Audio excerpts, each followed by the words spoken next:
નમસ્કાર, આપનું સ્વાગત છે. આપણે અહીં જટિલ વિષયોને એકદમ સરળ અને રસપ્રદ રીતે સમજવાનો પ્રયત્ન કરીએ છીએ. તો શું કોઈ બેચેન મનને, જે પવન જેવું ચંચળ છે, એને ખરેખર ક્યારેય કાબૂમાં કરી શકાય છે? આ એક એવો સવાલ છે જે સદીઓથી પૂછાતો આવ્યો છે, અને આ જ સવાલ ભગવદ્ ગીતાના 6થા અધ્યાય એટલે કે ધ્યાન યોગના હાર્દમાં છે. અને જુઓ, ભગવાન કૃષ્ણ પણ આ વાતને સ્વીકારે છે. એ પણ જાણે છે કે મનને કાબૂમાં કરવું કેટલું અઘરું છે. આ સંઘર્ષ એકદમ વાસ્તવિક છે અને આપણા બધા માટે સરખો જ છે. પણ સારી વાત એ છે કે કૃષ્ણ માત્ર સમસ્યા જણાવીને અટકી નથી જતા. એ એનો ઉકેલ પણ આપે છે. અને આ ઉકેલની શરૂઆત થાય છે એકદમ પાયાથી, એટલે કે આપણા શરીરથી. શ્લોક 6:13માં એક ખૂબ જ સરળ પણ શક્તિશાળી ટેકનિક બતાવી છે. શું કરવાનું છે? બસ શરીર, માથું અને ગરદનને એક સીધી લાઇનમાં રાખવાના છે, એકદમ સ્થિર, અને નજરને નાકના ટેરવા પર સ્થિર કરવાની છે. હવે આ સાંભળવામાં ભલે સાવ સહેલું લાગે, પણ એની પાછળ એક ઊંડું સત્ય છે. સીધો હિસાબ છે. જ્યારે શરીર સ્થિર થાય છે, ત્યારે મન પણ ધીમે ધીમે શાંત થવા લાગે છે. એટલે કે શારીરિક શિસ્ત એ જ આંતરિક શાંતિનો દરવાજો ખોલે છે. ચાલો, તો હવે શરીર તો સ્થિર થઈ ગયું. હવે વાત આવે છે મનની, અને મનને કાબૂમાં લેવા માટે કૃષ્ણ આપણને બે ખૂબ જ જરૂરી સાધનો આપે છે. એમાં પહેલી ચાવી છે અભ્યાસ. અભ્યાસ એટલે શું? બસ સતત નિષ્ઠાપૂર્વક પ્રયત્ન કરતા રહેવો, હાર નહીં માનવાની.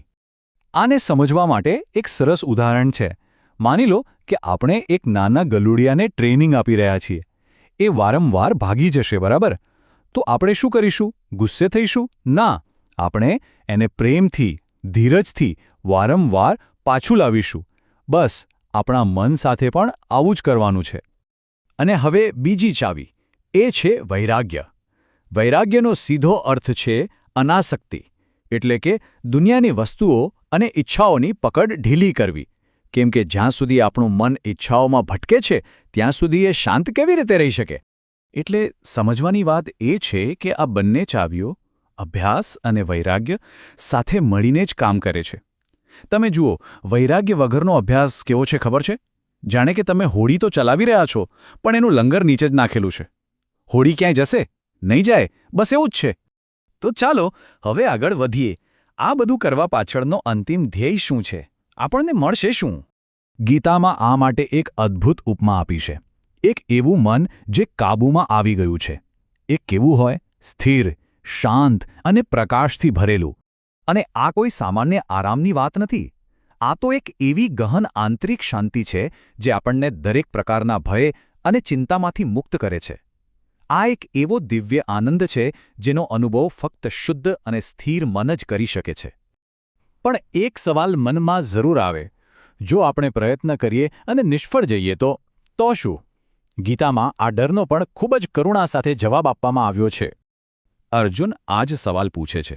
એ ચિંતા વ્યક્ત કરે છે કે જે યોગી પૂરા દિલથી પ્રયત્ન કરે પણ સફળ ના થાય, તો શું એનું બધું વ્યર્થ જાય? શું એ વિખરાયેલા વાદળની જેમ નાશ પામે છે?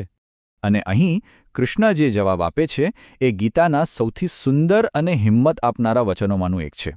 એ કહે છે, સારા કામ માટે કરેલો પ્રયત્ન ક્યારેય વ્યર્થ નથી જતો. ગીતા શીખવે છે કે જે યોગી પોતાના માર્ગ પરથી ભટકી જાય છે, એનો પ્રયત્ન વેડફાતો નથી.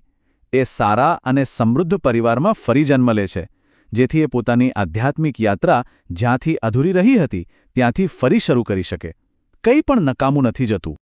તો આ બધી વાતનો સાર એ છે કે આપણું મન એક શક્તિશાળી સાધન છે.